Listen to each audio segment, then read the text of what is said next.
Hey Sarah, how are you? I am great, but you don't look fine. What's the matter? What's wrong? Yes, my phone screen got broken yesterday. They charged me £80 for its replacement. That's very expensive. You should have used the screen protector for your phone screen. Actually yes, I was thinking about this. I'm looking to buy a good one. Which screen protector are you using? I am using the best screen protector for my phone in the market. Ah, I see. Which one is that?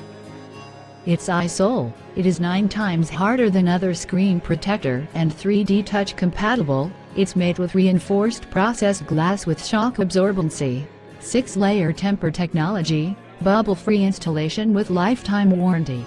Wow, that sounds good. But it might be expensive? What's the price? Well, it costs just £5.99. Wonderful. Where can I get this? Well, you can purchase iSol tempered glass from isol.co.uk and tradenerd.co.uk as well. Wonderful. Let's order it now.